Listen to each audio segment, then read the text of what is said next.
ஆரம்பமே ஒரு சின்ன ஸ்டோரி கதை சொல்லிட்டு போகலாமா? ஒரு அப்பா, அவருக்கு 3 பையன். அவர் கொஞ்சம் வயசு மூத்தவர் ஆயிட்டார், அதாவது வயசாயிட்டார். உடனே நம்ம பொறுப்பை 3 பிள்ளைகளை யாருக்கிட்டையாவது ஒருத்தர்கிட்ட பொறுப்பை கொடுக்கணும் அப்படின்னு சொல்லி அப்பா கூப்பிட்டாரு. அப்பா, பிள்ளைங்களை அங்கே வாங்க அப்படின்னு கூப்பிட்டாரு. 3 பேரும் வந்து நின்னாங்க. அது சொன்னார், டேய் அது பாரு, அந்த வந்தவாசி மலை இருக்குல்ல, அந்த வந்தவாசி மலை மேலே ஒரு பெட்டி இருக்குது. நீங்கள் என்ன பண்ணுங்கள், போய் அந்த பெட்டி எடுத்துகிட்டு வந்துடுங்க. அங்கே 3 பெட்டி இருக்குது, நீங்கள் என்ன பண்ணுங்கள், போய் ஆளுக்கு ஒரு பெட்டி எடுத்துகிட்டு வந்துடுங்க அப்படின்னு சொன்னார். உடனே பெரியவன் போனான். நான் பெட்டிலாம் திறந்து பார்க்க மாட்டேன் அப்படின்னு சொல்லிட்டார். உடனே பெரியவன் என்ன போனால், இதுக்காக வந்தவாசி போய் மலை மேலே ஏறி அந்த பெட்டி எடுக்கணுமா, அவர் தான் திறக்க போகிறதே இல்லையே அப்படின்னு போகிற வழியில் அங்கே ஒரு பெட்டியை வாங்கி, அதே மாதிரி ஒரு பெட்டியை வாங்கி அதுக்குள்ளே இருக்கிற குப்பையை கூலத்தெல்லாம் வாரி அதில் போட்டுக்கிட்டு வீட்டுக்கு வந்துட்டான். 2வது பையன் போனான். இது அப்பா என்ன பார்க்க போகிறாரு, வந்தவாசி மலைக்கிட்ட வரலும் போயிட்டு அங்கேருந்து 4 அந்த பெட்டி நிறைய கல்லுங்களை பொறுக்கி போட்டு அவன் எடுத்துன்னு வந்து வீட்டுக்கு வந்துட்டான். 3வது பையன் போனான், நேராக மலை மேலே ஏறினான். அங்கேருந்து அந்த பெட்டியை எடுத்துக்கிட்டு வந்தான். 3 பேரும் வந்துட்டாங்க. இப்போது அப்பா வந்து சொன்னாங்க, அப்போ நாங்கள் 3 பேரும் போய் அந்த 3 பெட்டி எடுத்துக்கிட்டு வந்துட்டோம் அப்படின்னு சொன்னாங்க. உடனே அப்படியா, வெரி குட், நீங்கள் என்ன பண்ணுங்கள், உங்கள் பெட்டிங்களை தரங்கன்னாங்க. பெரியவன் சொல்கிறான், நீ தான் பெட்டி திறக்க மாட்டேன்னு சொன்னியே அப்படின்னா. இல்லைப்பா, இப்போ தரங்க அப்படின்னாரு. ரெண்டாவதும் நான் பதறான். ஏன் என்னன்னா, முதல் போனவன் என்ன பண்ணால் அதுக்குள்ளே குப்பையை வாரி எடுத்துன்னு வந்துக்கிறான். 2வது போனவன் என்ன பண்ணால் கல்லை எடுத்துகிட்டு வந்துருக்கான். 3வது போனவன் தான் ஒரிஜினல் பெட்டியை எடுத்துகிட்டு வந்திருக்கிறான். திறந்து பார்த்தா குப்பையாக இருக்குது ஒருத்தன் பெட்டியில். அது உனக்கு சேரட்டோன்ட்டார். வயிற்றுலி வாயில் அடிச்சுக்கிறான். 2வது பையன் பெட்டி தந்தான், வெறும் கல்லுங்களாக இருக்குது, அது உனக்கு சேரட்டோன்ட்டார். அவன் வயிற்றுலி வாயிலும் அடிச்சுக்கிறான். 3வது பையன் போனான். அவன் பெட்டி திறந்தா முழுக்க தங்க கட்டிகள் அடுக்கி நிறைவாக இருக்கிறத பார்த்தான். அதிர்ச்சி. ஆனால் இது மொத்தம் எனக்கா? ஆமாம், உனக்கு தான். அவர் சொல்கிறத செய்கிற உனக்கு தான் இது. அல்லேலூயா. நீங்கள் ஒரே ஒரு விஷயம் என்னன்னு சொன்னால், ஆரம்பத்தில் இருக்கிற அந்த பக்தி, ஆரம்பத்தில் இருக்கிற அந்த வைராக்கியம், ஆரம்பத்தில் அந்த இருக்கிற அந்த விசுவாசம் கடைசி வரலும் இருக்குதானாக்கா இல்லை. கொஞ்ச நாள் போன உடனே யாராவது ஒன்று எதனா மேயிற மாட்டை நக்கிற மாடுக்கு எடுக்கிற மாதிரி நக்கி விட்டுறாங்களா, நாமளும் அதுக்கு நக்கலுக்கு உடம்பு அப்படி சாய்ச்சி கொடுத்துட்றோமா, அப்படியே சோர்ந்து போயிடுறோம், அப்படியே பின்னால் போயிடுறோம், அப்படியே இடறி போயிடுறோம், அப்படியே தூரமாக போயிடுறோம், அப்படியே விசுவாசத்தை தொலைச்சி போயிடுறோம். பெரியவன் மாதிரி குப்பையை வாரி வந்து பெட்டியில் வச்சுக்கின்னு நானும் போய் வந்தேன் அப்படின்னு சொல்கிறோம். சின்னவன் மாதிரி கல்லுங்களை பொறுக்கி வந்து வச்சுக்கின்னு நானும் போய் வந்தேன் அப்படின்னு சொல்கிறோம். ஆனால் உண்மையாக எடுத்து வந்தவனுக்கு தங்கமே பரிசாக கிடைக்கிறது. அல்லேலூயா. இப்போ நீங்கள் முக்கியமாக தெரிஞ்சிக்க வேண்டிய விஷயம் என்னன்னு சொன்னால், நாம் எப்பவுமே தகப்பன் தேவனுடைய வார்த்தையை கேட்குறவங்களா, அதன்படி செய்கிறவங்களா இருக்கணும். அல்லேலூயா. இன்னைக்கு அதுதான் செய்தியாக நம்ம பார்க்க போகிறோம். 5வது வசனம், 5ஆம் அதிகாரம் 5வது வசனத்தை யாராவது ஒருவர் வாசிக்கலாம்.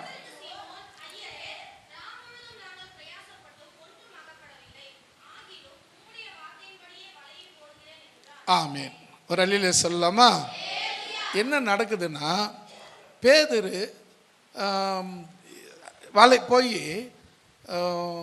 வலையை ராத்திரியில் போய், பொதுவாக மீன் பிடிக்கிறவங்க நைட்டில் தான் மீன் பிடிப்பாங்க.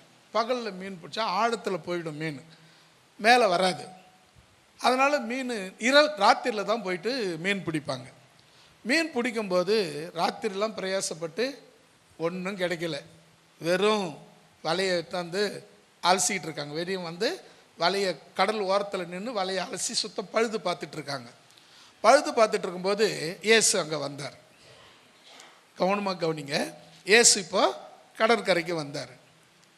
அங்கே நிறைய பேர் படகு விட்டுட்டு வலையை அலசிக்கிட்டு வலையை பழுது பார்த்துக்கிட்டு இருக்கிறாங்க. அவர் பேதுரு படகுக்கு போனார். இருக்கிற அத்தனை படகையும் விட்டுட்டு பேதுரு படகு கிட்ட போய் அதில் ஏறி உக்காந்து கொஞ்சம் ஆழமாக போக சொன்னார். போக சொல்லி வலையை போட சொல்கிறார். நடந்த சம்பவம்லாம் வேணாம், நம்ம அது குறிப்பாக வந்துடலாம். வலையை போட சொல்கிறாரு. அதுக்கு அவன் சொல்கிறான், இல்லை ராத்திரிலாம் நாங்கள் பிரயாசப்பட்டோம், ஒன்றும் கிடைக்கல. இப்போ பொழுது வெடிஞ்சிச்சு, இப்போ போய் வலை போட்டால் மீன் கிடைக்கவே கிடைக்காது. இருக்கிற மீன்லாம் ஆழத்துக்கு போயிடும். வலையை பார்த்தோடனே, ஆள் நடமாட்டத்தை பார்த்தோடனே மீன்லாம் ஆழத்துக்கு போயிடும். அதுவும் இல்லாத பார்த்தீங்கன்னா கலிலேயா கடல் வந்து ரொம்ப குடி தண்ணீர் கடல், உப்பு கடல் கிடையாது. அது தண்ணி வந்து ரொம்ப ஆழம், அப்படியே கீழேருந்து மேலேருந்து பார்த்தா கீழே இருக்கிற ஆழம் தெரிகிற அளவுக்கு கண்ணாடி போல் இருக்கும் கடல். அப்போ மீனுங்க வலை மேலே வந்து ஆள் நடமாடுறது போது ஆளுங்க இருக்கிறது தெரியுமா தெரியாதானா தெரியும். அப்போ மீனுங்க ஓடி ஒழிக்கிறதுக்கு சரியான வாய்ப்பு இருக்குது. அதனால பேதுரு என்ன சொல்கிறாரு, நாங்கள் ராத்திரி பூரா பிரயாசப்பட்டோம், ஒன்றும் கிடைக்கல, இப்போவும் ஒன்றும் கிடைக்காது, எதுக்கு போட சொல்கிறீங்க அப்படின்னு சொல்லிட்டு அவன் சொல்கிறான், ஐயரே ரா முழுதும் நாங்கள் பிரயாசப்பட்டும் ஒன்றும் வகப்படவில்லை, ஆகிலும் உம்முடைய வார்த்தையின்படி வலையை போடுகிறேன். ஒரு அழில சொல்லிடலாமா? நல்லா கவனிக்கணும். முதல்ல அங்கே இருந்தது ஒரே படகு கிடையாது. அங்கே எத்தனை படகு இருந்தது? மீன் பிடிக்கிற அத்தனை பேருடைய படகும் அங்கே தான் இருந்தது. அவர் குறிப்பாக யார் படகுக்கு வந்தார்? பேதுரு படகுக்கு வந்தார். நீங்கள் யோசிக்கலாம், அப்படியே உங்கள் ஊரில் உங்கள் தெருவில் உங்களை விட படித்தவங்க, வசதியானவங்க, இன்னும் நாளும் தெரிஞ்சவங்க எல்லாம் எவ்வளோ பேர் இருக்காங்க. ஆனால் இயேசு உங்கள் படகுல வந்து உட்கார காரணம். அல்லேலூயா. எவ்வளோ பேர் இருக்காங்க ஊரில்?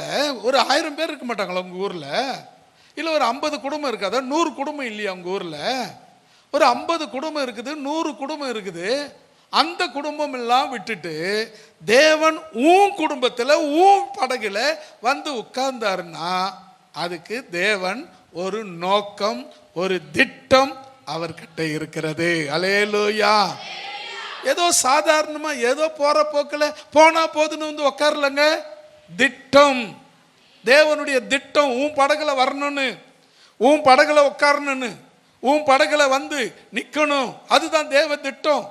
அதுக்கு பிறகு பாருங்க, கொஞ்சம் ஆழமா போக சொன்னார். அவர் உக்காந்தது பெரிய விஷயம். அப்புறம் என்ன சொல்றாரு, கொஞ்சம் ஆழமா படகை கொண்டு போப்பான்றாரு. கொண்டு போனா போய் வலையை போடு அப்படின்றாரு. அவன் சொல்றான், இல்லை ராத்திரி பூரா பிரயாசப்பட்டோம், ஒன்றும் கிடைக்கல, இப்போ ஒன்றும் கிடைக்காது அப்படின்னு சொல்றான். இருந்தாலும் உங்க வார்த்தையின்படி நீங்க சொன்னதுனால போடுறேன் அப்படின்னு போட்டான். என்ன நடந்தது தெரியுமா? செய்து வலை கிழிந்து போகத்தக்கதாக திரளான மீன்களை, மிகுதியான மீன்களை பிடித்தார்கள். அல்லேலூயா. உலகத்தில் இருக்கிற மக்கள் எல்லாரும் இருக்கிற மாதிரி உன்னை பார்க்கல.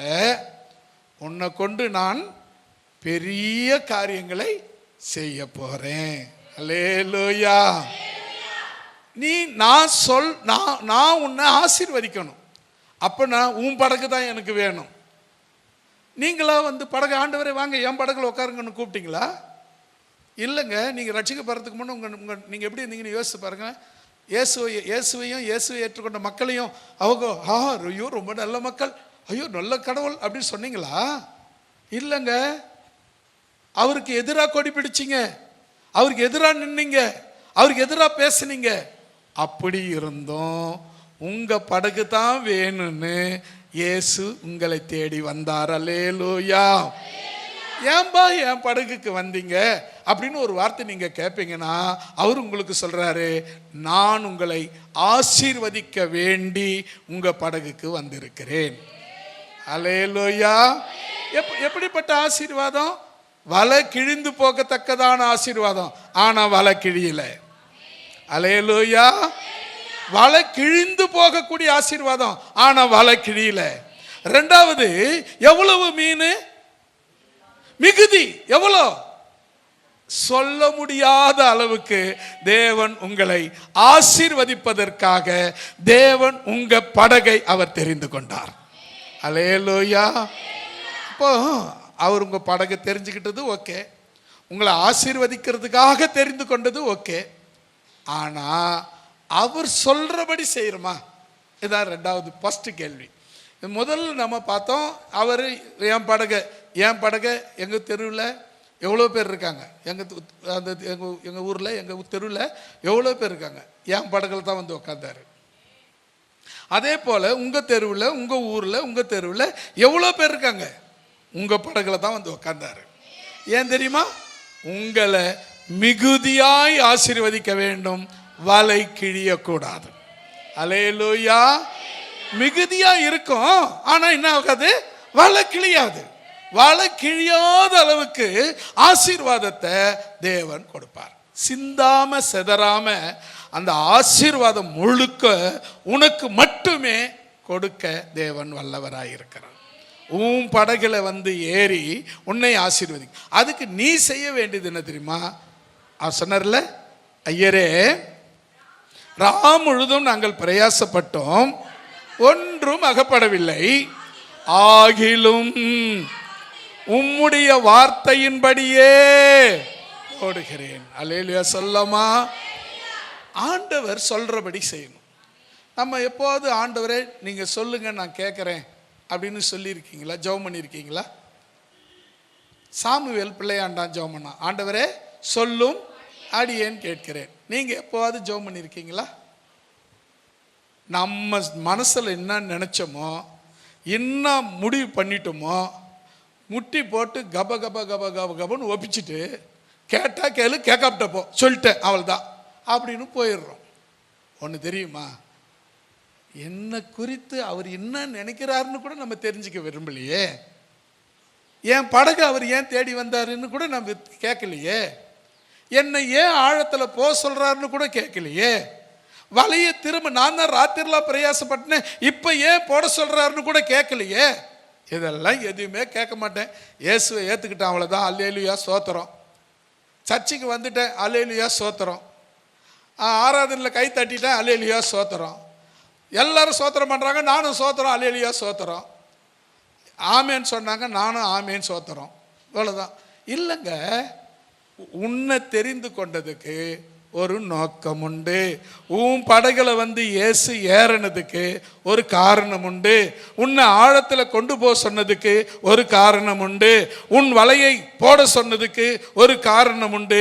என்ன காரணம்னா, மிகுதியான ஆசீர்வாதத்தினால் உன்னை நிரப்பும்படியாக தேவன் உன்னை தெரிந்து கொண்டார். அல்லேலூயா.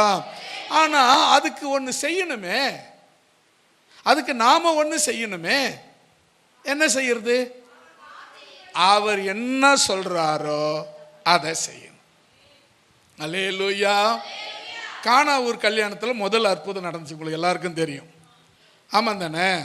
கானா ஊர் கல்யாணத்தில் தான் முதல் அற்புதம் நடந்துச்சு. அங்கே கல்யாண வீட்டுக்காரர் கல்யாணம் நடத்துகிறாரு. அந்த கல்யாண வீட்டு சொந்தக்கார் அவர் என்ன பண்ணார், மரியாம்மா கிட்ட போய், அம்மா இது மாதிரி திடீர்னு திராட்சை ரசம் குறைஞ்சி போச்சு. இஸ்ரவேல் கல்யாணம்னா, அவங்க கல்யாணம்னா திராட்சை ரசம் கடைசி வரலாம் இருக்கணும். சாப்பாடு குறைஞ்சா கூட பரவாயில்ல, திராட்சை ரசம் குறையக்கூடாது. நம்ம கல்யாணத்தில் சாம்பார் குறைஞ்சிச்சுன்னா ரசத்தை கொஞ்சம் கலந்துக்குவாங்க, அது மாதிரிலாம் அங்கே பண்ண முடியாது. திராட்சை ரசம் கடைசி வரலாம் சுவையாக இருக்கணும். கடைசியில் கொஞ்சம் எல்லாம் ஃபுல்லாகிட்டாங்கன்னா கொஞ்சம் தண்ணி ஊற்றி கொடுக்குற வேலையெல்லாம் இருக்கக்கூடாது. அப்படி ஒரு கல்யாணம் பண்ணுவாங்க.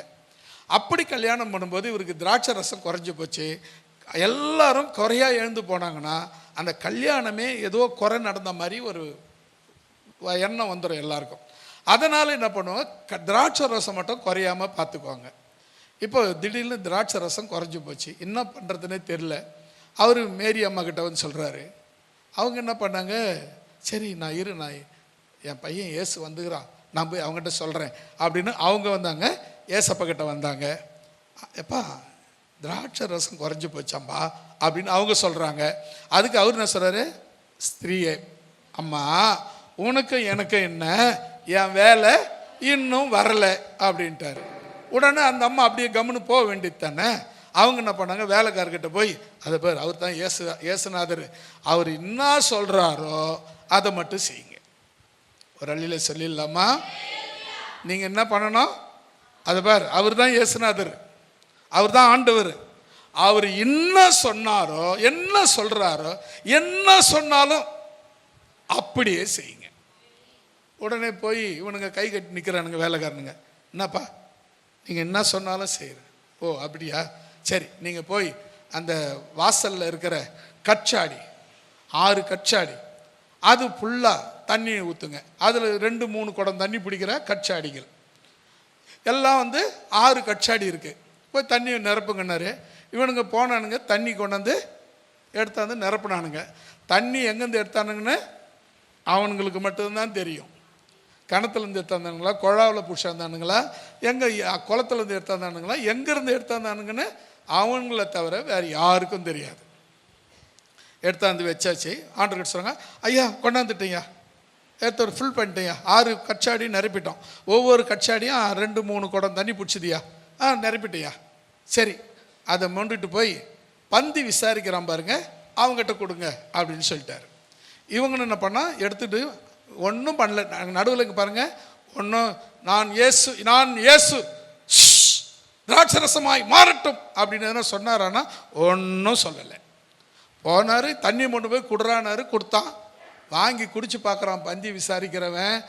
இதுவரையிலும் இவ்வளவு சுவையான திராட்சரசம் இவ்வளவு நேரம் ஒருத்த வச்சுக்கிறான்னா அவன் தாண்டா பெருமைக்குரியவன். அல்லேலூயா, அல்லேலூயா.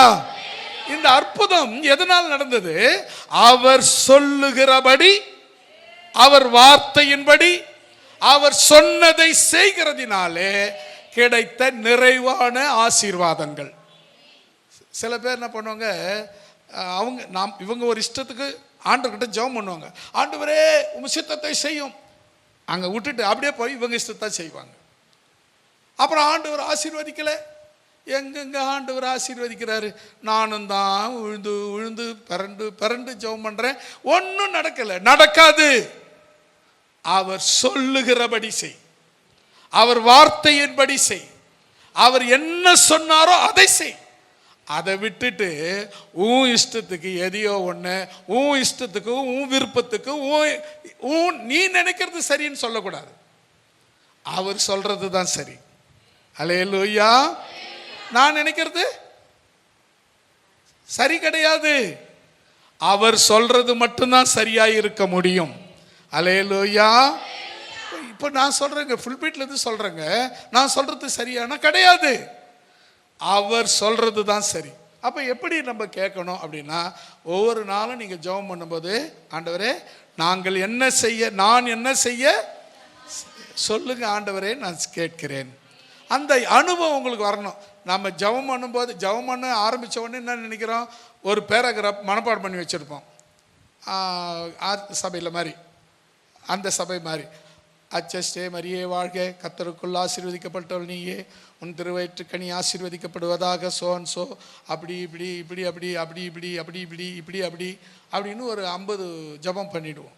எனக்கு உண்மையாக தெரியாது, அதனால் அப்படி இப்படின்னு சொல்லிட்டேன். என்ன அப்படின்னு சொன்னால், இதுதான் இன்றைக்கி நீங்களும் ஜெபம் பண்ணுறீங்க.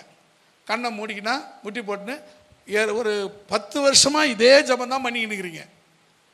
எப்போவாவது உங்கள் ஜெபத்தில் ஆண்டவர் வரானா? இல்லை. ஏன் ஆசீர்வதிக்கப்படலை? ஆண்டவர் உயிர் உள்ளவர் தானே, அவர் ஆசீர்வதிக்கிறவர் தானே. ஏன் என் வாழ்க்கையில் அற்புதம் செய்யலை? என்ன பண்ணுறோம், போகிற வழியில் குப்பையை வாரி பெட்டில் தூக்கி போட்டு வந்துடுறோம். அவர் என்ன திறந்தா பார்க்க போகிறாரு அப்படின்னு. பெருச்சன் 2வது ஆள் என்ன பண்ண, அவன் போய் கல்லை வாரி எடுத்துன்னு வந்துட்டான். அவர் என்ன திறந்தா பார்க்க போகிறாரு? திறந்து பார்க்க ஒரு நேரம் வரும், அப்போ ஏமாந்து போயிடுவோம். அப்போ நீங்கள் என்ன செய்யணும்னா, சொல்கிறபடி செய்யணும். அல்லேலூயா. சொல்கிறத செய்யணும்னா கூட கொஞ்சம் இதுவாகும். சொல்கிறபடி செய்யணும். பேதுரு படகுல இயேசு உக்காந்தார். உங்கள் படகுல இயேசு உக்காந்தாரா? அடுத்தது என்ன சொல்கிறாரு, கொஞ்சம் ஆழத்துக்கு போங்கன்றாரு. ராத்திரிலாம் அது என்னது, இது துடுப்பு வலிச்சு கச்சட்டெல்லாம் வலிக்குது அப்படின்னு சொல்லாமல், ஒன்றும் சொல்லாமல் நான் உள்ளே போனான், ஆழத்துக்கு போனான். கவனிச்சிங்களா? ரெண்டாவது, அடுத்தது வலையை போடுன்னாரு. அவன் என்ன சொன்னான்? இல்லை, ராத்திரி பூரா போட்டோம், ஒன்றும் கிடைக்கல அப்படின்னா. அப்படி சொல்லிட்டு அவனே பதில் சொல்கிறான், ஆகிலும் உம்முடைய வார்த்தையின்படியே. அல்லேலூயா, அல்லேலூயா. ஆகிலும் ஆகிலும் ஆகிலும் நான் முயற்சி எடுத்தாலும், பாடுபட்டாலும், கஷ்டப்பட்டாலும், ஒன்றும் கிடைக்கலனாலும் உம்முடைய வார்த்தையின்படி. ஆமேன். போட்டாச்சா? போட்டாச்சு. என்ன நடந்தது பாருங்க, அடுத்த வசனம். அந்தபடியே அவர்கள் செய்து வலை கிழிந்து போகத்தக்கதாக மிகுதியான மீன்களை. ஆமேன், அல்லேலூயா. அப்ப நம்முடைய லைஃப்ல ஏன் மிகுதி வரல அப்படின்னா, நாம் என்ன சொன்னோம்? ராத்திரிலாம் பிரயாசப்பட்டேன், இப்போதான் ஆண்டவரே வந்து படுத்தேன். ஜெபம் பண்ணுமா எழுந்து அப்படின்றாரு. இப்போதான் ஆண்டவரே வந்து படுத்தேன், ராத்திரிலாம் இவ்வளோ கஷ்டப்பட்டேன், பகல் பூரா இவ்வளோ உழைச்சிட்டேன், இப்போத்தான் கொஞ்சம் ரெஸ்ட் எடுக்க வந்து உக்காந்தேன், படுத்தேன் அப்படின்னு சொல்லாமல், ஒருவேளை தேவன் உன்னை எழுப்புவாருன்னா அதுக்குரிய பலனையும் அவர் கட்டாயம் கொடுக்க வல்லவர். அல்லேலூயா. நீ செய்யறதுக்கு ஆயத்தமாக இருந்தால் போதும், மனசை செவி கொடுக்க ஆயத்தமாக இருந்தால் போதும். அவருக்கு அதுக்குரிய பலனை பாருங்க. என்ன பண்ணாரு? போக சொன்னாரா? போனானா? போட சொன்னாரா? இல்லைன்னு சொல்லி போட்டானா? இப்போ எடுக்கிறான், வலை கிழிந்து போகத்தக்கது அளவுக்கு, ஆனால் கிழியல. அது முக்கியம், கிழிந்து போக அளவுக்கு, ஆனால் கிழியல. அவ்வளவு திரளான மிகுதியான ஆசீர்வாதத்தை தேவன் கொடுக்க வல்லமை உள்ளவராயிருக்கிறார். அல்லேலூயா. ஒரு வசனத்தை வாசிக்கலாம். 2 சாமுவேல் 7ஆம் அதிகாரம் 28வது வசனம். இப்பொழுதும் கர்த்தராகிய ஆண்டவரே, நீரே தேவன், உம்முடைய வார்த்தைகள் சத்தியம், தேவரீர் உமது அடியானுக்கு இந்த நல் விசேஷங்களை வாக்குதத்தம் பண்ணினீர். அல்லேலூயா. நமக்கு தெரியறதில்லை என்னன்னா, ஆண்டவர் நம்ம கூட பேசுறவர் அப்படின்னு தெரியறது கிடையாது. நாம் மற்றவங்க போல கல்லையும் மண்ணையும் கும்பிட்றவங்க போல முதல்ல ஆரம்பத்திலலாம் கரெக்டாக தான் இருக்கிறீங்க, அதெல்லாம் சும்மா சொல்ல முடியாது. ஆரம்பத்தில் உங்களுக்கு இருந்த பக்தி பார்க்கும்போது எங்களுக்கே பயமாக இருந்துச்சு. அவ்வளோ பக்தி, அவ்வளோ வெறி, அவ்வளவு வைராக்கியம். அப்படியே காலப்போக்கில் அப்படியே சுருங்கி போயிடுச்சு. ஆனால் நான் சொல்கிறேன் கேட்டுக்குங்க, நீங்கள் சாகிற வரையிலும், இல்லை ஆண்டவர் வருகை வரையிலும் அந்த பக்தி, அந்த விசுவாசம், அந்த வைராக்கியம் அப்படியே ஸ்ட்ராங்காக இருந்துச்சுன்னா உங்களை அசைக்க ஒருவரும் கிடையவே கிடையாது. அல்லேலூயா. இப்போ சொல்றார் பாருங்க, இப்பொழுதும் கர்த்தராகிய ஆண்டவரே, நீரே தேவன். அல்லேலூயா சொல்லிடலாமா? யார் தேவன்? நீரே தேவன், உம்முடைய வார்த்தைகள். ஆமேன். ஏன்பா அவருடைய வார்த்தையை கேட்கணும்? அவருடைய வார்த்தைகள் சத்தியம். அவர்தான் தேவன், அவருடைய வார்த்தைகள் சத்தியம், அதனால் அதை கேட்க வேண்டும். அவரை தான், அவர் மட்டும்தான் தேவன். அவசரம் சொல்ல பாருங்க, ஆண்டவரே நீரே தேவன், உம்முடைய வார்த்தைகள் சத்தியம். அல்லேலூயா. ஏன்பா நம்ம ஆண்டவருடைய வார்த்தையை கேட்கணும்? அவர்தான் தேவன், அவருடைய வார்த்தைகள் சத்தியமானவைகள்.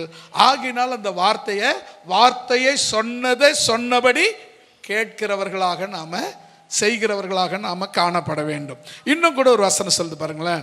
நெகேமியா 9ஆம் அதிகாரம் 8வது வசனம். 8:9 9:8.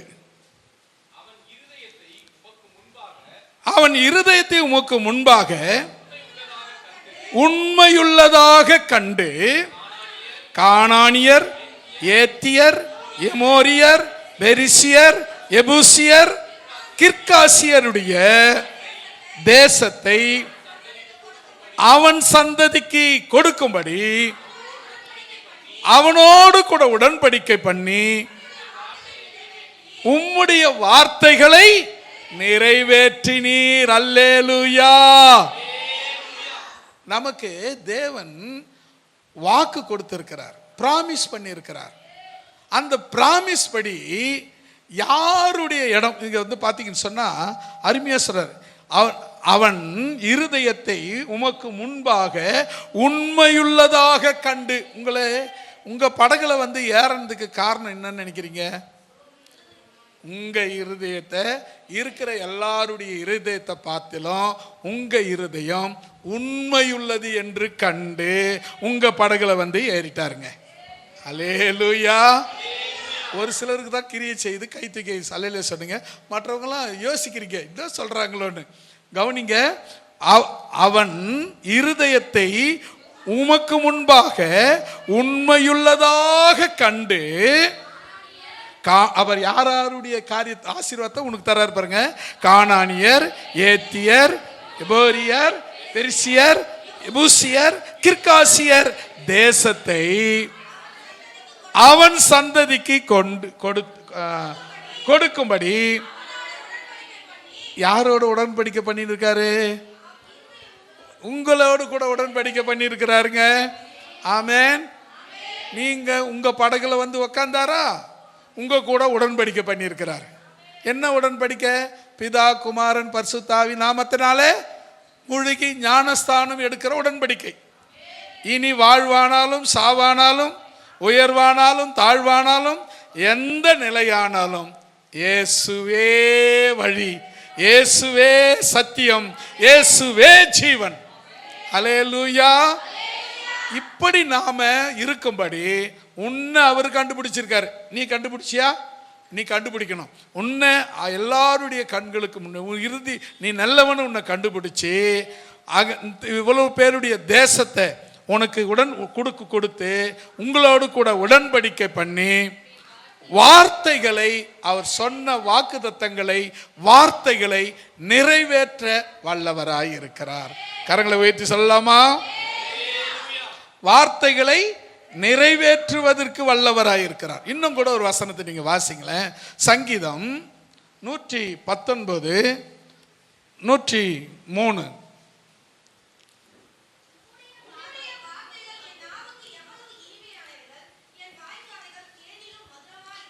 ஆப்பாடி ஒரு அல்லேலூயா சொல்லலாமா?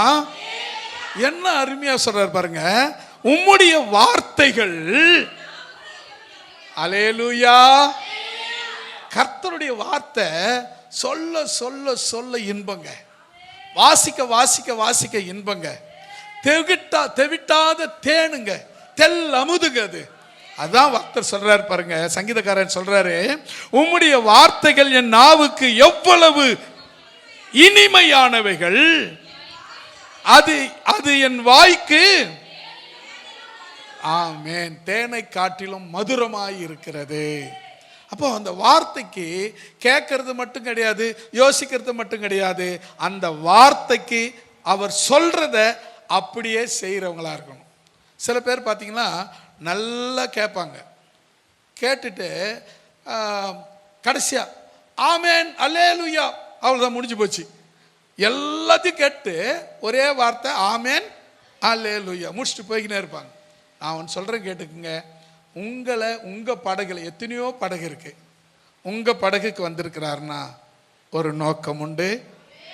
உங்களை ஆழ கொண்டு போக சொன்னாருன்னா அதுக்கு ஒரு நோக்கம் உண்டு. வலையை போட சொன்னாருன்னா அதுக்கு ஒரு நோக்கம் உண்டு. அது என்ன நோக்கம்னா மிகுதியான ஆசீர்வாதத்தை உங்களுக்கு கொடுக்கும்படியான. அல்லேலூயா. அப்போ அவருடைய வார்த்தை எப்படிப்பட்டது அப்படின்னு சொன்னா, முதல்ல பார்க்க நம்ம சாமுவேல்ல பார்த்தோம். அவர் என்ன சொல்றாரு? நீரே தேவன், உம்முடைய வார்த்தைகள் சத்தியம் என்று சொன்னாரு. அதுக்கப்புறம் பாருங்க, நம்மை உண்மையுள்ளவர்களாக கண்டு கானானியர், ஏத்தியர் இவங்களுடைய தேசத்தை தேவன் நமக்கு கொடுத்து நம்மோடு கூட உடன்படிக்கை பண்ணி இருக்கிறார். என்ன உடன்படிக்கை?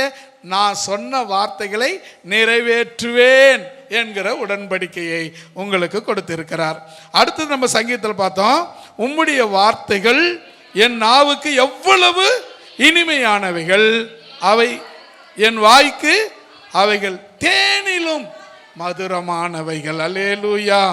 இன்னும் கூட ஒரு வசனம் வாசிக்கலாம். 119 67வது வசனம்.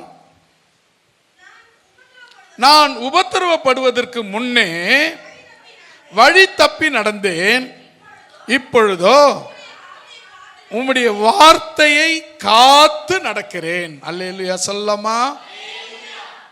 இவ்வளோ தூரம் சொல்லிட்டு ஆண்டவர் தான் எனக்கு எல்லான்னு சொல்றீங்க, உபத்திரவம்னு ஒன்று வருதே, அது ஏன்? அவர் எனக்கு, நான் அவருடைய பிள்ளையா இருந்தா, அவர் எனக்கு ஆண்டவராக இருந்தா, ஏன் எனக்கு உபத்திரவம் வரணும்? இந்த கேள்வி சரியான கேள்வி, நியாயமான கேள்வி, புத்திசாலித்தனமான கேள்வி. அதுக்கான பதில் தான், நான் உபத்திரவப்படுறதுக்கு முன்னே ஒழுங்காவே நடக்கலை. நான் வழி இப்படியும் அப்படியுமா தப்பு தப்பா தாறுமாறா தப்பு தப்பா போய்கிட்டு இருந்தேன். உபத்திரவம் வந்து என்னை சரி பண்ணிடுச்சு. நான் இப்போ அந்த வழியை காத்து நடந்து கொள்ளுகிறேன். அல்லேலூயா. எவ்வளவு அருமையான வார்த்தைங்க. பாருங்க, நான் உபத்திரவப்படுவதற்கு முன் வழி தப்பி நடந்தேன். அது சான்று கொடுக்கிற, சர்டிஃபிகேட் கொடுக்கிறாரு. நம்ம நிறைய பேர் சொல்றது, நான் அவருடைய பிள்ளை தானே, நான் நல்லா ஜெபம் பண்ணுறேனே, நான் உபவாசம் இருக்கிறேனே, நான் காணிக்கை கொடுக்குறேனே, நான் தசமபாகம் கொடுக்குறேனே, எனக்கு ஏன் இந்த பிரச்சனை அப்படின்னு சொன்னீங்கன்னா, உன் வழி தப்பி நடக்கிற உன்னை சரியான பாதையில் கொண்டு வந்து நிறுத்துவதற்காகவே. அல்லேலூயா. ஒரு பக்தமான, வழி தப்பி நான் தீரிந்தேன், பாவ பழியதை சுமந்தலைந்தேன், வழி தப்பி நான் தீரிந்தேன், பாவ பழியதை சுமந்தலைந்தேன், அவர் அன்பு குரலே அழைத்தது என்னையே, அவர் அன்பு குரலே அழைத்தது என்னையே, அந்த இன்ப நாளில் எந்த பாவம் நீங்கிற்று, அந்த இன்ப நாளில் எந்த பாவம் நீங்கிற்று, சந்தோஷம் பொங்குதே, சந்தோஷம் பொங்குதே, சந்தோஷம் என்னில் பொங்குதே. அல்லேலூயா. இயேசு என்னை ரட்சித்தார், மற்றும் என்னை மாற்றினார், சந்தோஷம் என்னில் பொங்குதே, வழி தப்பி நான் தீரிந்தேன், பாவ பழியதை சுமந்தலைந்தேன். எல்லாரும் கை தட்டி பாடலாமா?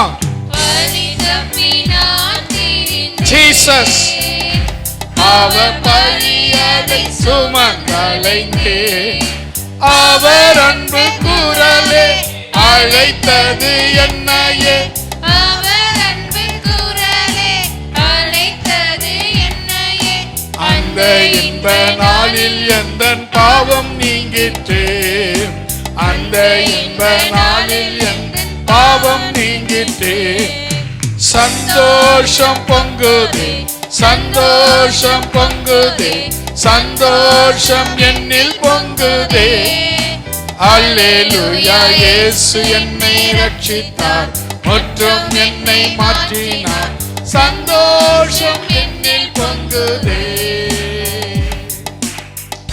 அல்லேலூயா. முக்கியமா நீங்க தெரிஞ்சுக்கங்க, ஒரு உபத்திரம் வருதுன்னா நான் இப்போ சரியான ரூட்டுக்கு வரப்போறேன்னு அர்த்தம். அல்லேலூயா. எங்கேயோ ரூட்டு கொஞ்சம் மிஸ் ஆயிடுச்சு. நாங்கள் அடிக்கடி காரில் போகும்போது என்ன பண்ணுவோன்னா, அந்த மேப்பு, அந்த இது இருக்குல்ல, கூகுள் மேப்பு அதை போட்டுக்குவோம். அதை போட்டுக்கின்னு போகும்போது சில நேரத்தில் அது ராங்காக வழி காட்டிடும்.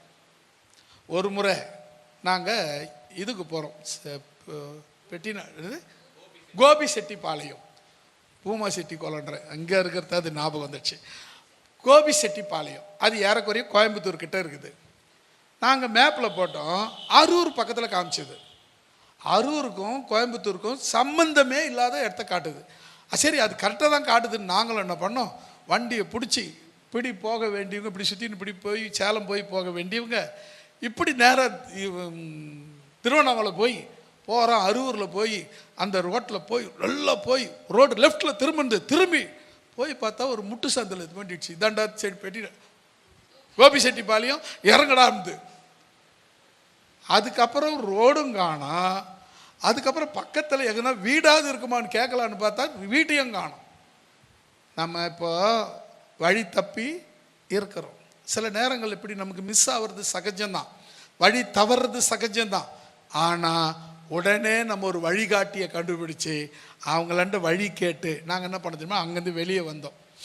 வந்து அந்த இதில் ஒரு ரவுண்டானா இருக்கும்ல, அங்கே ஒரு டிராஃபிக் போலீஸ் நிற்பார். அவர்கிட்ட என்ன பண்ண, வண்டியை நிறுத்த சொல்லி, பொதுவாக நிறுத்தக்கூடாது டிராஃபிக்கில், நாங்கள் நிறுத்த சொல்லி அவர்கிட்ட கேட்டேன், சார் கோபிசெட்டிப்பாளையம் போனோம், இங்கேயா சார் வந்தீங்கன்றார் அவர். நாங்கள் சொன்னது கோபிசெட்டிப்பாளையம்னு சொன்னோம், அவர் இங்கேயா வந்தீங்கன்னாரு. மேப்புக்கு தான் சார் போக சொல்லிச்சு அப்படின்னா. சிரிச்சிட்டு சொல்கிறாரு, நீங்கள் ஒன்றும் இல்லை, நேராக சேலத்துக்கு போயிடுங்க, சேலத்துலேருந்து ஈரோடு, ஈரோட்லேருந்து கோபிசெட்டிப்பாளையம் அப்படின்னு சொல்லிட்டு அதுக்கப்புறம் அதை கண்டுபிடிச்சி அதுக்கப்புறம் போனோம். பாருங்கள், எப்போவுமே சில நேரங்கள் நமக்கு வழி சரியாக அமையாது. சில நேரம் சரியான ராங் வழி நமக்கு அமைஞ்சிருக்கும். நாம் வேறு ரூட்டில் போய் மாட்டிக்கிட்டு இருப்போம், தவிச்சிட்டு இருப்போம்.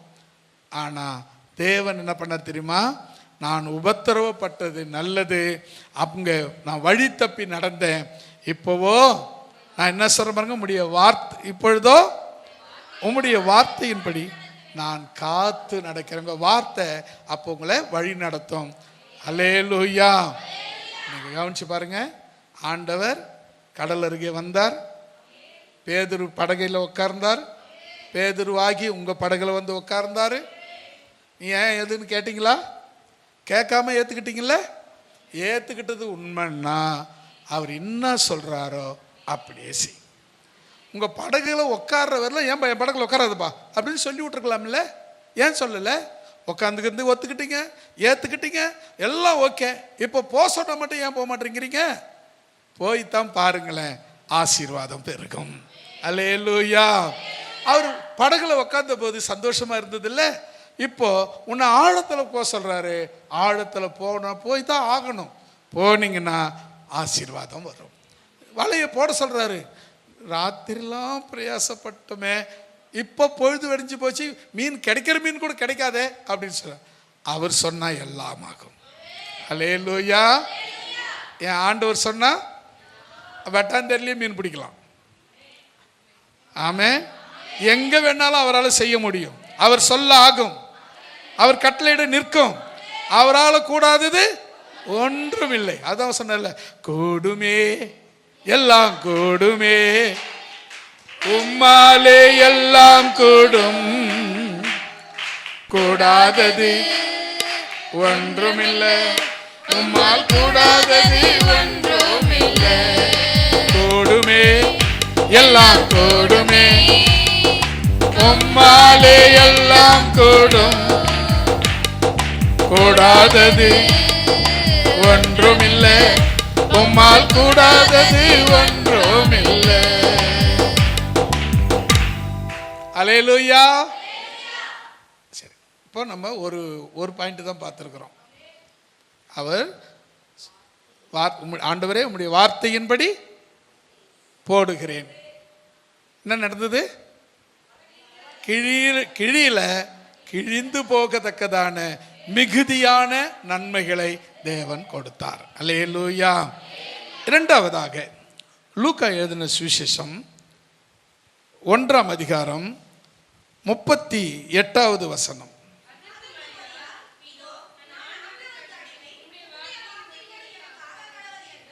ஆமென். படிங்க. ஆமென். ஒரு அல்லேலூயா சொல்லலாமா? மறுபடியும் படிக்கலாமா? அதற்கு மரியாள், இதோ நான் ஆண்டவருக்கு அடிமை, உம்முடைய வார்த்தையின்படி எனக்கு ஆக கடவுது என்றான். அப்பொழுது தேவதூதன் அவனிடத்தில் இருந்து போய்விட்டார். அல்லேலூயா சொல்லமா. இப்போ தேவதூதன் மரியாள் கூட பேசுறார். அந்த தூதன் பேரு காப்ரியேல். அவர் என்ன பண்ணாரு, மரியாள் கிட்ட வந்து பேச்சு கொடுக்குறாரு. கிருபை பெற்றவளே வாழ்க, கர்த்தர் உனக்கு, நீ வந்து ஒரு குமாரனை பெறப்போற அப்படின்னு சொன்னார். இது வந்து ஒரு பெரிய ஸ்லாக்கியங்க. மேசியா வந்து பிறக்க போறாரு, இயேசு வந்து ஒரு கன்னி வயிற்றுல பிறக்க போறாரு அப்படின்னு சொல்லி முன்ன சொன்ன தீர்க்க தரிசனம், ஏசாயா சொன்ன தீர்க்க தரிசனம். ஒரு கன்னிகை கர்ப்பவதியாகி ஒரு குமாரனை பெறுவார், அவருக்கு இம்மானுவேல் என்று பெயரிடுவாயாக என்கிற ஏசாயா தீர்க்க தரிசனத்தை ஃபாலோ பண்ணவங்க யூதர்கள் என்ன செய்தாங்கன்னா, தங்க கன்னி பருவத்தை இயேசு வந்து என் வயிற்றுல பிறக்கணும்னு கன்னிகா அந்த விரதம் இருந்தாங்க. எந்த சிந்தனையில் கூட பாவம் செய்யாம அவங்க இயேசு ஒருத்தரை மட்டும் கர்ப்பம் தரிக்கணுங்கிற ஒரே நோக்கத்தை மனசுல கொண்டு அந்த கற்பை கண்ணியமாய் காத்து கொண்டார்கள். ஏன்? இயேசு என் வயிற்றுல பிறக்கணும். இது அவங்களுடைய அந்த காலத்து பொருத்தனையாக வேண்டுதலாக இருந்தது. எல்லாருக்கும் காத்திருக்காங்க. அதில் மரியாளுக்கு கிருபை கிடைச்சது. அல்லேலூயா. எப்படி கடற்கரை ஓரத்தில் இருந்த அத்தனை படகுல பேதுரு படகுல வந்து ஏறினாரோ, அதே போல அந்த காலத்தில் கன்னிஸ்திரியாக காத்திருந்த அநேக பெண்கள் மத்தியில் மரியாளை தேவன் தெரிந்து கொண்டார். அல்லேலூயா. உங்களை தெரிஞ்சுக்கிட்டாருன்னா ஏதோ நீங்க விசேஷமான ஆளுங்க. எனக்கு என்னன்னே புரிய மாட்டேங்குது. நீங்க எதுலையோ விசேஷமானவங்க, ஆனா அதைத்தான் நீங்க கண்டுபிடிக்க மாட்டீங்க. கண்டுபிடிச்சிங்கன்னு சொன்னா நீங்க இங்க இருக்க வேண்டிய ஆட்கள் இல்லை, நீங்க உயர்வானவர்களாக உயர்ந்தவர்களாக இருக்க வேண்டியவர்கள். அல்லேலூயா. கவனிச்சு பாருங்க, மரியாள் கிட்ட அந்த தேவதூதன் காப்ரியேல் வருகிறாரு. நீ மாதிரி சொல்றாரு, நீ வந்து ஒரு நீ வந்து கர்ப்பம் தரித்து நீ ஒரு குமாரனை பெறுவ அப்படின்னு சொல்றாரு. அதுக்கு அவங்க சொல்றாங்க, அது எப்படி ஆகும், நான் இன்னும் கல்யாணமே பண்ணிக்கலையே, புருஷனை அறியாத கல்யாணமே பண்ணிக்கலையே அப்படின்னு சொல்றாங்க. அப்போ அவர் சொல்றாரு, இல்லை இல்லை, பரிசுத்த ஆவியானவர் வருவார், உன் மேல நிழலிடுவாரு, அப்போ உனக்குள்ள உன் வயிற்றுக்குள்ள கர்ப்பத்தில் தேவன் அவதரிவார். அல்லேலூயா. சில பேர் பரிசுத்த ஆவியை குறித்து இப்பெல்லாம் ராங்கா உபதேசம் பண்றாங்க. அவங்கள பற்றி நமக்கு கவலை இல்லை, அதை கேட்கவும் கேட்காதீங்க. அப்படிப்பட்ட வீடியோ பார்த்தீங்கன்னா தள்ளி விட்டுருங்க. ஏன் அப்படின்னா, எனக்கு பைபிள் என்ன சொல்லுதோ அதுதான் முடிவு. இவன் 1000 பேர் 1000 சொல்லுவான், அதெல்லாம் நமக்கு முடிவு கிடையாது. வேதம் என்ன சொல்லுதோ அதுதான் முடிவு. இப்போ மரியாள் கிட்ட வந்துக்குங்க. மரியாள் வந்து சொல்கிறாரு, நீ வந்து ஒரு குமாரனை பெறுவே, ஆனால் அது எப்படி ஆக, நான் இன்னும் கல்யாணமே பண்ணிக்கலையே அப்படின்னு சொன்னது. அவர் சொல்கிறாரு, பரிசுத்த ஆவியானவர் உன்மேல் வரும், ஓகேவா, உன்மேல் நிழலிடுவார், அப்போ பரிசுத்த ஆவியுடைய பலம் உனக்குள்ள வரும், நீ கர்ப்பவதி ஆவாய். அல்லேலூயா. இதுதான் பரிசுத்த ஆவியானுடைய வல்லமை, பரிசுத்த ஆவியுடைய கிருபை. அதே நேரத்தில் நீங்க 10 10:38 பாருங்களேன். நசரேயனாகிய இயேசுவை தேவன் பரிசுத்த ஆவியினாலும் வல்லமையினாலும் அபிஷேகம் பண்ணினார். தேவன் இயேசுவோடு கூட இருந்தபடியால் அவர் நன்மை செய்கிறவராக பிசாசின் வல்லமையில் அகப்பட்ட யாவரையும், ஆமென், அல்லேலூயா சொல்லமா. அப்போ பரிசுத்த ஆவியானவரை குறித்து வேதம் என்ன சொல்லுகிறதோ அதுதான் நமக்கு. நிறைய பேர் பரிசுத்த ஆவி ஆண்டவர் நிறைய சொன்னாரா, பரிசுத்த அபிஷேகம் பேச சொன்னாரா, அந்நிய பாஷை பேச சொன்னாரா, இப்படிலாம் நிறைய பேர் எழும்பி இருக்கிறாங்க. இவங்கெல்லாம் கண்டுக்காதீங்க. இதெல்லாம் ஈனப்பிறவிங்க. நாங்கள் இப்படி கேவலமாக சொல்கிறேன்னு பார்க்குறீங்களா? வேதத்தை படி செய்கிறவங்க நல்ல பிறவி, வேதத்தை புறம்பால் நினைக்கிறவங்க ஈனப்பிறவி தான். என்னை பொறுத்தவரைலாம் அதுதான் உண்மை. வசனமாக தான் சொல்லுது, நான் சொல்கிறது இல்லை. சரி கவனிங்க, மரியாள் கிட்ட வந்து சொன்னார், பரிசுத்த ஆவி வரும், நேரிடும், நீ கர்ப்பவதி ஆவ, ஒரு குமாரனை பெறுவ அப்படின்னு சொன்னார். இப்போ சொல்லிட்ட பிறகு அதுக்கு மரியாள், அதை சொன்னது கேட்ட மரியாள், இதோ நான் ஆண்டவருக்கு அடிமை, ஹல்லேலூயா, நான் ஆண்டவருக்கு அடிமை, ஹல்லேலூயா சொல்லிட்டு சொல்றாங்க, உம்முடைய வார்த்தையின்படி எனக்கு ஆகட்டும். நான் எதிர்பார்த்தது அதுதான், நான் விரும்பினது அதுதான், நான் காத்திருந்தது அதுதான், நான் கன்னிகா விரதம் இருக்கிறது அதுதான், இந்த விரதத்தினுடைய நோக்கமே அதுதான், அது எனக்கு ஆக கடவுது என்று சொல்லி அப்பொழுது தேவதூதன் அவரை விட்டு போய், அவர் வேலை முடிஞ்சிச்சு, அவர் போயிட்டார். நீங்க யோசித்து பாருங்க. ரெண்டாவதாக அங்க அப்போ இருந்த கன்னி பெண்கள் மத்தியில், ஏன் அப்போ கன்னி பெண்கள் விரதமா இருந்தாங்க, அது விரதமா காத்தாங்க அப்படின்னா, இயேசு வந்து என் வயிற்றில் அவதரிக்கணுங்கிற ஆசையோடு இருந்தாங்க. பவுல் அப்போஸ்தலன் சொல்லும்போது சொல்றாரு, கிறிஸ்துவை கர்ப்ப வேதனைப்படுகிறேன், கிறிஸ்து உங்களுக்குள் உருவாகும்படி நான் கர்ப்ப வேதனைப்படுகிறேன் அப்படின்னு சொன்னார். அப்போ கிறிஸ்து உருவாகிறது வந்து ஒரு கர்ப்ப வேதனை போல, ஒரு கிறிஸ்து ஒரு மனுஷன் இயேசுக்குள்ள ரட்சிக்கப்படுறது கர்ப்ப வேதனை போல, ஒரு பிள்ளையை பெற்றெடுக்கிறது போல தேவன் அவ்விதமாய் உங்களை பெற்றெடுத்திருக்கிறார். அவருடைய பிள்ளைகளாக நீங்க வாழ்ந்து சாட்சியாய் நிரூபிங்க. கர்த்தர் உங்களை ஆசீர்வதிப்பாராக. இரண்டாவது, உம்முடைய வார்த்தையின்படி ஆக கடவது. மூன்றாவதாக 1 ராஜாக்கள் 18ஆம் அதிகாரம் 36வது வசனம். அந்தி பலி செலுத்தும் நேரத்திலே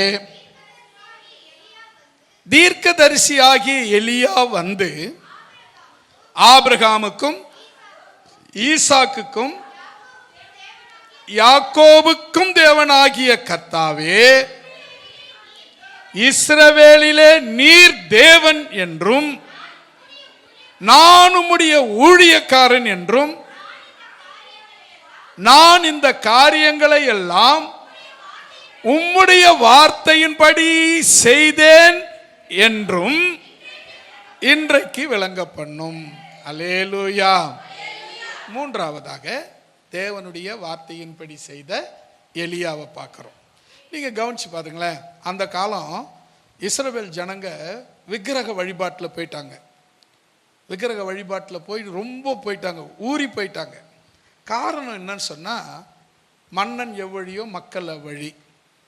அங்கிருந்த ஆகாப் ராஜா என்ன பண்ணா, அவன் மனைவி எசபெல், அவள் என்ன பண்ண, பயங்கர பிசாசு. அவள் பிசாசா போனது இல்லாத இவனையும் தான் சொந்த கணவரையும் பிசாசா மாற்றிட்டான். ஏன்னா மனைவி கூட அட்ஜஸ்ட் பண்ணி தான் வாழணும், வேறு வழி இல்லைல்ல. அப்படி என்ன பண்ணிடுறாங்க, சில மனைவிங்க என்ன பண்ணிடுறாங்க, அவங்கள தவறான வழிக்கு பயன்படுத்திடுறாங்க. அதை மாதிரியால் தான் இந்த எசபெல் கணவரை விக்கிரக வழிபாட்டில் நடத்திடுறாங்க. உடனே ஆண்டவருக்கு கோபம் வந்துடுச்சு. எலியா தீர்க்கதரிசி சொல்றாரு, நீ போய் சொல்லு, 3 வருஷம் 6 மாதம் மழையை அனுப்ப மாட்டேன்னு சொல்லிட்டு போடா அப்படின்னாரு. நீ போய் சொல்லி கேரித்த ஆத்துங்கரில் அந்த சூர செடிக்கு எழுப்ப உட்காந்துக்கோ அப்படின்னாரு. அவனும் என்ன பண்ணான், போனான், ராஜாவை பார்த்து சொன்னான், நான் சொல்கிறேன், என் வார்த்தையின்படி 3 வருஷம் 6 மாதம் மழை பெய்யாது அப்படின்னு சொன்னான். கேரித்த ஆற்றுகளில் போய் உட்காந்தான், சுட சுட அப்பம் வந்தது, சாப்பிட்டான், ஆற்றுலேருந்து தண்ணி குடித்தான், சாப்பிட்டான், தண்ணி குடித்தான், சாப்பிட்டான், தண்ணி குடித்தான், இப்படியே இருந்தது. மழை பெய்யல, ஆறு வற்றி போக ஆரம்பிச்சிடுச்சு. உடனே பார்க்குறான், தண்ணி வற்றி போச்சே, என்ன ஆண்டவரே, ஒன்றும் கவலைப்படாத, நான் இருக்கிறேன் அப்படின்னு சொல்லி, நீ என்ன பண்ணு, கிளம்பி சாரிபாத்துக்கு போயிடு. அங்கே ஒரு விதவை, ஒரு ராஜாவுக்கு அங்கே நியமிச்சிருக்கிறேன், ஒரு பணக்காரனை நியமிச்சிருக்கிறேன்னு சொல்லியிருக்கலாம் இல்லை. பாருங்கள், ஒரு ஏழை விதவை கிட்ட அனுப்புகிறாரு. இப்போ அங்கேருந்து போகிறான், அந்த அம்மா விறகு பொறிக்கினுக்குது. ஏம்மா 2 விறகு இது 2 ஒரு அப்பம் சுட்டு எனக்கு கொடு, தண்ணி கொடு முதல்ல அப்படின்னாரு. சரி, ஊழியக்கார் தண்ணி கேட்குறாருல்ல, போய் எடுத்துறன்னு போனால் அப்படியே ஒரு அப்பம் சுட்டு எடுத்துன்னு வா அப்படின்னாரு. அப்போ சொல்கிறாங்க, அந்த அம்மா கொஞ்சம் மாவு கொஞ்சம் எண்ணெய் தான் இருக்குது, நானும் என் புள்ளியும் சாப்பிட்டுட்டு செத்து போகலான்னு இருக்கிறோம், அதில் நீங்கள் பங்குக்கு வரீங்களா ஐயா அப்படின்னு ஊழியக்கார் பார்த்து அவங்க கேட்டாங்க. பரவாயில்ல, முதல் சொல்கிறதை எனக்கு கொடுத்துரு, நீங்கள் அதுக்கப்புறம் சாப்பிட்டா என்ன சாப்பிடாட்டா என்ன வாழ்ந்தா என்ன செத்தா என்ன அப்படின்ற எண்ணத்தில் ஒரு வேளை நீங்கள் நினைக்கலாம். ஆனால் முதன்மையானதை கர்த்தருக்கு கொடுக்கும்போது பானையில் எண்ணெயும் மாவும் குறையவே குறையாது. அல்லேலூயா. இப்போ வந்துட்டாரு, கேட்டார், சொல்லியாச்சு. என்ன பண்ணாங்க, சுட்டு கொடுத்தாச்சு. அவங்க அந்த 3 வருஷம் 6 மாதம் மாவில் பானையில் மாவும் குறையில, பாத்திரத்தில் கலசத்தில் எண்ணெய் குறையவே இல்லை. 1 மாதம் கடந்தது.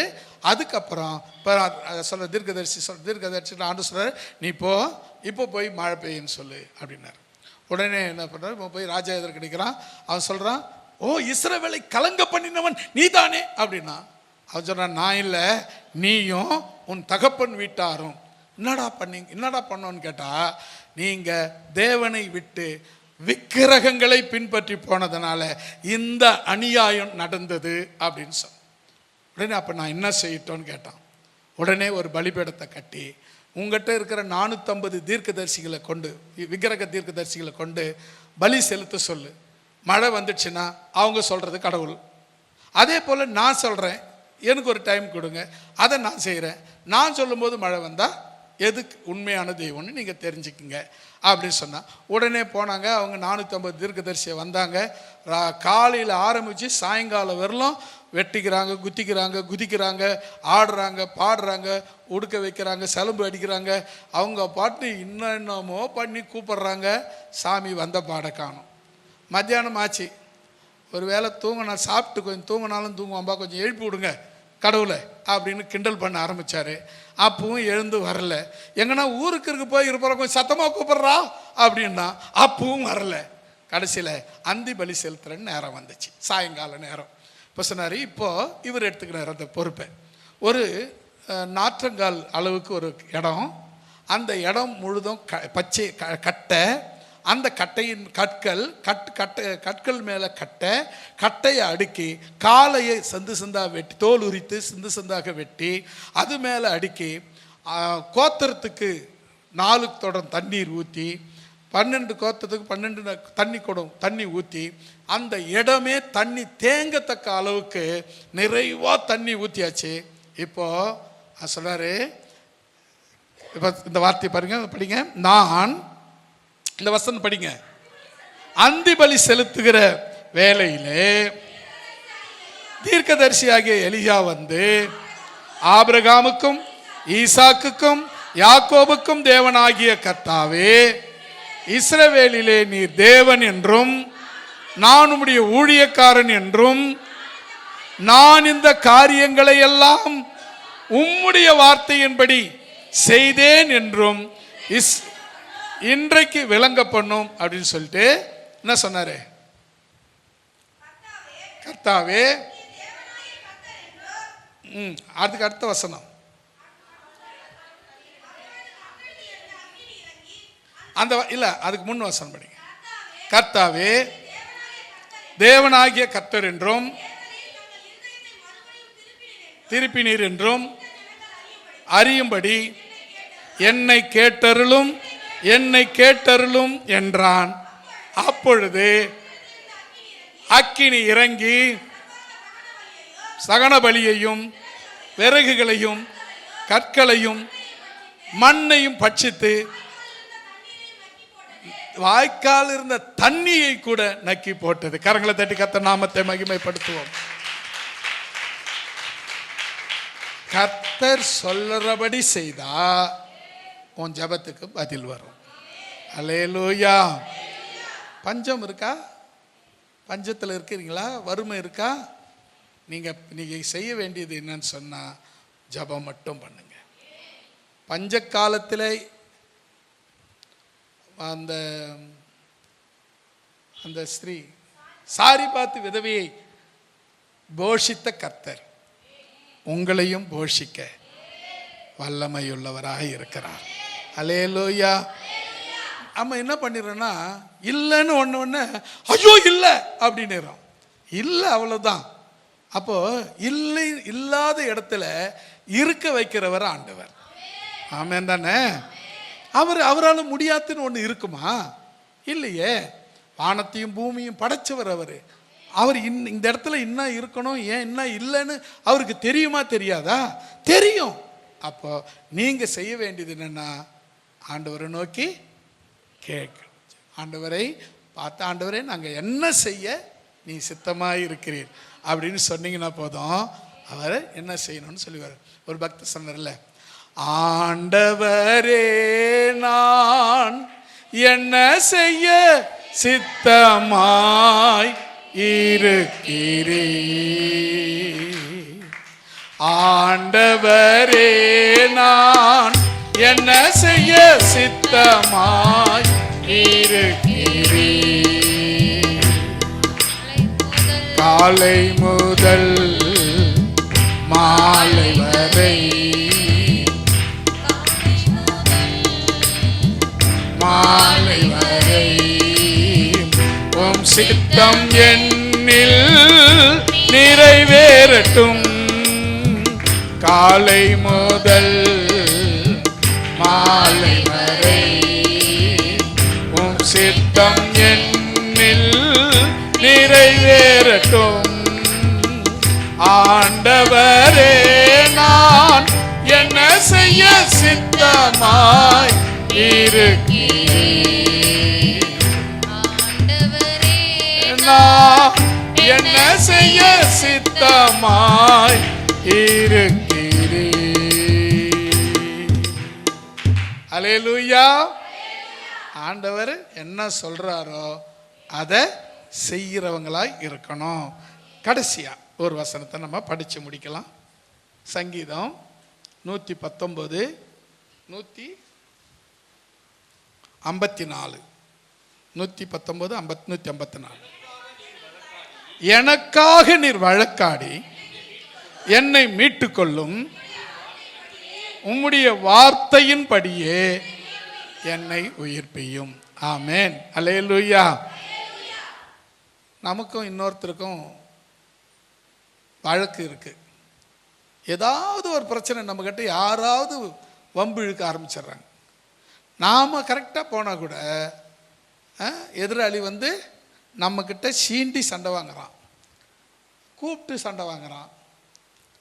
இதெல்லாம் ஏன்டா இப்படி நடக்குதுன்னு நமக்கு சில நேரத்தில் தோணும்.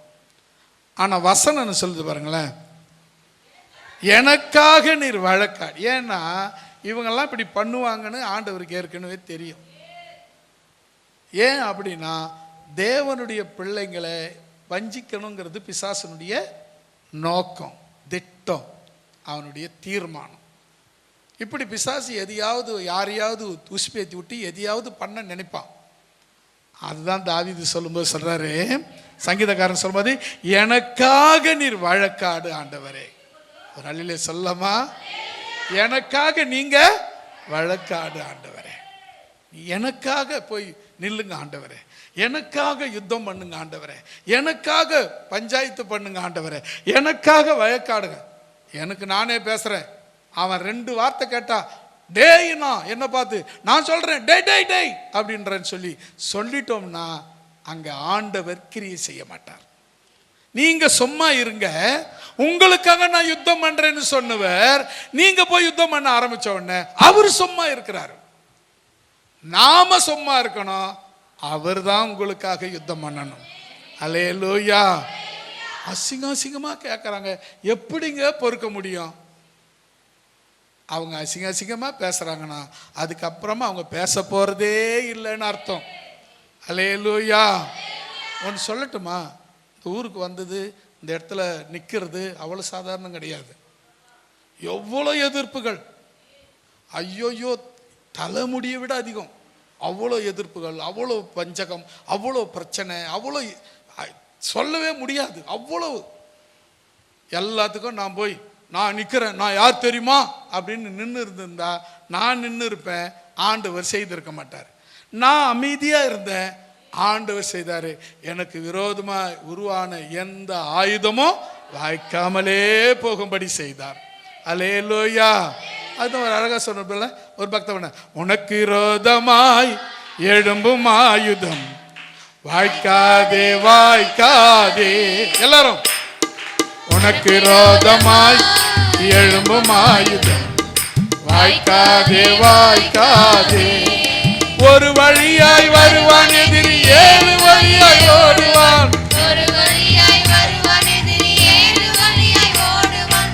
வெட்கப்பட்டு போவதில்லையே, நீ வெட்கப்பட்டு போவதில்லையே, வெட்கப்பட்டு போவதில்லையே, நீ வெட்கப்பட்டு போவதில்லையே. உனக்கு ரோதமாய் வாய்க்காதே வாய்க்காதே. உனக்கு ரோதமாய் எழும்பும் ஆயுதம் வாய்க்காதே வாய்க்காதே. அல்லேலூயா. நான் சும்மா தாங்க போனேன், அவங்க தான் பண்ணட்டும். அவங்களுக்கு முடிவு வந்துடுச்சின்னு அர்த்தம். உண்மையாக சொல்கிறேங்க, அவங்க முடிவு வந்துடுச்சின்னு அர்த்தம். கவனிங்க, எனக்காக நீர் வழக்காடி, அது கோர்ட்டாக இருந்தால் வழக்காடுவார், இல்லை ஸ்டேஷனாக இருந்தால் உனக்காக போய் நிற்பார். அது எந்த இடமா இருந்தாலும் உனக்காக வழக்காடுகிற ஒரு கர்த்தர் உண்டு. அவர்தான் ஆண்டவராகிய இயேசு கிறிஸ்து. ஹல்லேலூயா. உனக்காக வழக்காடுகிறவர், உனக்காக யுத்தம் செய்கிறவர், உனக்காக தன் பலத்தால் இடை கட்டுகிறவர்.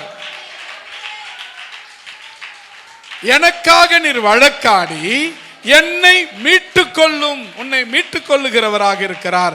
அதுக்கப்புறம் சொல்றார் பாருங்க, உம்முடைய வார்த்தையின்படியே என்னை உயிர்ப்பையும். உம்ம வார்த்தை இல்லாம நான் உயிரா இருக்க வேண்டிய அவசியம் இல்லை ஆண்டவரே, உங்க வார்த்தையின்படி என்னை உயிர்ப்பையும் என்று சொல்லி நாம் ஜெபிக்கலாமா?